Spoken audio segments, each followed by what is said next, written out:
Dear students, vector calculus के आज इस लेक्चर में जैसा कि एग्जांपल नंबर 3 में हमें दिया है, यदि r equal to mod r, जहां r वेक्टर जो है वो x i cap plus y j cap plus z k cap है, तो हमें सिद्ध करना है del square f r equal to f double dash r plus 2/r f dash r, अर्थात जो लाप्लासियन संकारक है उसको एफ आर के साथ अप्लाई करें तो हमें ये आंसर सिद्ध करना है। क्योंकि हम जानते हैं जो लाप्लासियन संकारक डेल स्क्वायर होता है उसका वैल्यू जो होती है वो del square upon del x square plus del square upon del y square plus del square upon del z square होती है। तो इसको अप्लाई करते हैं, डेल स्क्वायर एफ आर जो है वो हमारा बन जाएगा ब्रैकेट में del square upon del x square plus del square upon del y square plus del square upon del z square function f r. अब क्योंकि ये 3 टर्म्स में एक्स वाई जेड में, तो सिग्मा में लेकर चलते हैं। सबसे पहले ये जो sigma del square upon del x square f r, तो जो हमारा 2 बार आंशिक अवकलन उसको कन्वर्ट कर देते हैं हम sigma del upon del x bracket में del upon del x f r.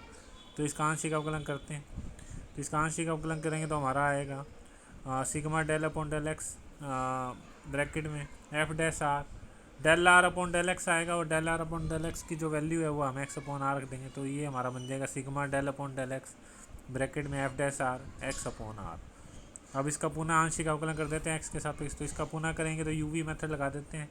तो सबसे पहले यू वैसे का वैसे, तो एफ डैश आर वैसे का वैसे एक्स अपॉन आर की जो अवकलन करेंगे तो हमारा बन जाएगा एक्स अपॉन आर का।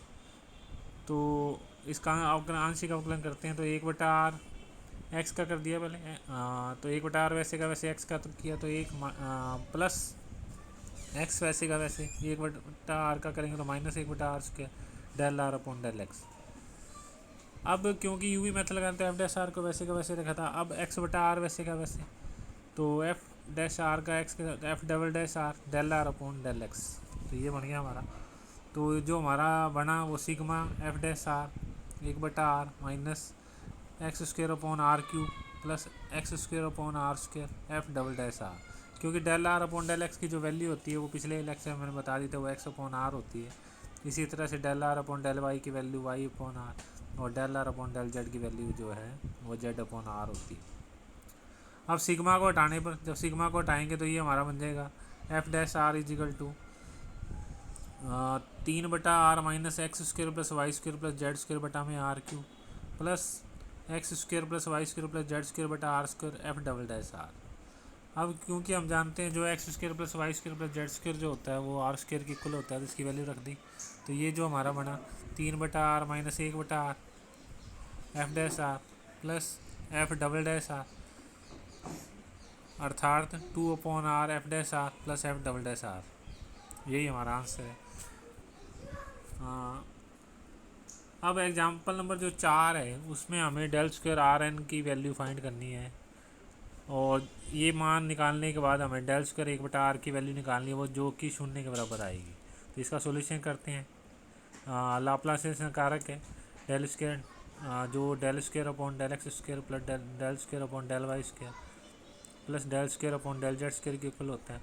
तो जो डेल स्क्वायर आर एन है वो अप्लाई कर दिया, तो इसको सिग्मा में पिछले क्वेश्चन की तरह ही लेके चलते हैं। Sigma del square upon del x square r n, इसका आंशिक अवकलन कर दिया अलग अलग करके। तो sigma del upon del x bracket में del upon del x r n, तो आर एन का आंशिक अवकलन किया तो एन आर के n -1 into del r upon del x. Del r upon del x की वैल्यू एक्स अपॉन आर होती है, तो वो रख दी। तो equal to sigma del upon del x n r के n -1 into x upon r बन गया। ये एन को बाहर लेते हैं, ये कांस्टेंट होता है, तो del upon del x x r के एन -2, तो equal to sigma n UV method लगा दिया आर एन -2 प्लस एक्स वैसे का वैसे एन -2 आर के n -3 into del r upon del x. Del r upon del x की value रख दी। तो ये जो हमारा है ये बन गया सिग्मा एन आर के n -2 plus x square n -2 r के एन -4। और सिग्मा को हटा देते हैं। सिग्मा को हटाने पर जब सिग्मा को हटाते हैं तो जो वहाँ पे एक्स की टर्म्स होती हैं वहाँ पे वाई स्क्वायर और जेड स्क्वायर इस तरह से सिमिलरली आती हैं वो। तो सिग्मा को हटाने पर डेल स्क्वायर आर एन की जो वैल्यू है वो एन ब्रैकेट में 3 r के n-2 प्लस n-2 r के n-4 x square plus y square plus z square. चूँकि x square plus y square plus z square जो होता है वो आर स्क्वायर के इक्वल होता है, उसकी वैल्यू रख दी। तो जो डेल स्क्वायर आर एन है वो हमारा बन जाएगा एन ब्रैकेट में 3 r के n-2 प्लस n-2 r की घात n-2। अर्थात del square r n equal to n bracket में 3 r की घात n-2 प्लस एन आर के n-2 माइनस 2 r की घात n-2। तो ये हमारा बन गया n ब्रैकेट में r की घात n-2 n+1। अर्थात हमारा जो डेल स्क्वायर आर एन की जो वैल्यू आई वो इक्वेशन नंबर ए के अनुसार n ब्रैकेट में n+1 r के n-2 आई। अब चूंकि हमें डेल स्क्वायर 1/r की वैल्यू निकालनी है तो n की जगह -1 रख देते हैं। तो जब -1 रखेंगे तो जो हमारी वैल्यू है संबंध ए से वो del square 1/r equal to -1 bracket में -1+1 r की घात -1 -2 बनेगी, अर्थात 0 बनेगा। ये आंसर, यही आंसर है।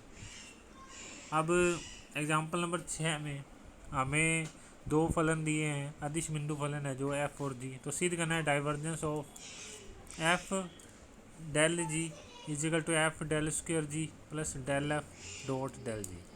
क्योंकि हम जानते हैं जो ग्रेडियंट जी होता है वो आई कैप डेल जी अपॉन डेल एक्स प्लस जे कैप डेल जी अपॉन डेल वाई प्लस के कैप डेल जी अपॉन डेल जेड के इक्वल होता है। अब प्रश्नानुसार एफ के साथ मल्टीप्लाई कर देते हैं इसको।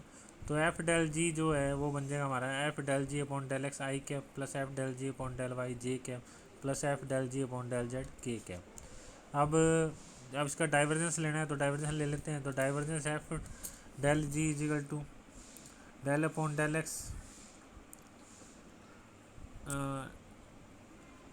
Divergence F del ji equal to del upon del x F del ji upon del x plus del upon del y F del ji upon del y plus del upon del z F del ji upon del z. क्योंकि जो divergence होता है वो del dot F होता है तो del nebula संकारक है और फलन आई कैप डॉट आई कैप एक हो जाएगा। तो इस तरह से आया है।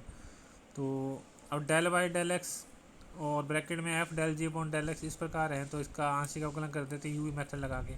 तो यूवी मेथड लगाएंगे तो ये हमारा बनेगा एफ वैसे का वैसे del square g upon del x square. और इसी प्रकार आगे टर्म्स में भी इसी तरह से ये आएंगे तो ये बन जाएगा एफ बाहर आ गया तो ब्रैकेट में del square g upon del x square plus del square g upon del y square plus del square g upon del z square plus अब पहले हमने एफ़ को वैसे का वैसे रखा था, अब डेल जी अपॉन डेल एक्स वैसे का वैसे। तो एफ़ का आंशिक अवकलन करेंगे तो del f upon del x. तो ये हमारे बन जाएंगे ब्रैकेट में del f upon del x del जी upon del x plus del f upon del y del जी upon del y plus del f upon del z del जी upon del z. अब ये जो इसको डॉट प्रोडक्ट में लिख लेते हैं जो second term है हमारी। तो ये जो हमारा आया एफ ब्रैकेट में del square upon del x square plus del square upon del y square plus del square upon del z square bracket बंद जी।